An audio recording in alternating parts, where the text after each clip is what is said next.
최근 한국에는 기습적인 폭설로 인해 도로가 마비되기도 하고 눈이 내린 후에는 많은 피해까지 이어졌습니다. 그런데 한국뿐 아니라 세계 곳곳에서도 기록적인 한파와 폭설이 이어졌다고 합니다. 그렇다면 중국은 어떨까요? 중국도 올겨울에는 역대급 강추위라고 하는데 북경의 경우 영하 20도이지만 강풍이 더해져 체감온도는 영하 40도 정도라고 합니다. 1969년 이후 최저 기온을 기록했고 중국 남부 지역에서는 한파로 인해 120여 명이 저체온증으로 사망하기도 했습니다.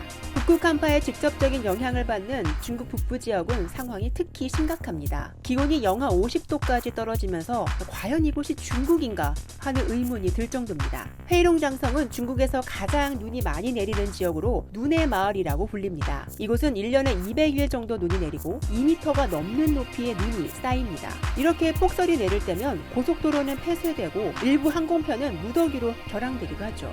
큰 개들은 사람을 끌기도 하는데 이 지역에서 가장 인기가 많은 동물은 바로 사슴인데요. 썰매를 만들어서 사람들이 이동할 때 이용한다고 합니다. 세계 3대 겨울 축제로 꼽히는 중국 하얼빈의 빈등제도 개막했습니다. 영하 20도 날씨에 야외에서는 휴대폰이 방전되어 사용도 어렵다고 하는데 이곳에서 무엇을 하는 것일까요? 중국에는 저녁에 50대 이상 여성들이 다 같이 모여 춤을 추는 광장무 문화가 있는데요. 하얼빈 지역에서는 폭설이 내려도 광장무를 볼 수 있네요. 허난성 정저우시에서 폭설로 인해 많은 사람들이 대피소를 찾고 있습니다. 그런데 입구까지 1시간이 넘게 걸린다고 하네요. 이러한 한파가 이어지면 가장 큰 불편함은 바로 교통 마비입니다. 영하의 온도로 차문이 꽁꽁 얼어서 쉽게 열리지 않는 경우도 있고 폭설로 앞이 보이지 않는 차를 운전하려는 위험한 시도도 보입니다. 미끄러운 도로로 인해 아찔한 교통사고까지 잇따르고 있습니다. 그래서 말을 타는 사람들도 등장하는데 택배의 경우 밀린 물량을 해결하기 위해 택배기사가 직접 말을 타고 배송하기도 합니다.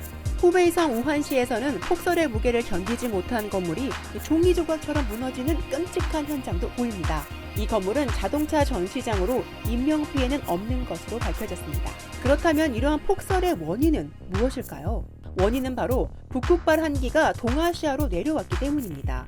차가운 공기가 시베리아와 중국 그리고 한반도까지 내려온 거죠.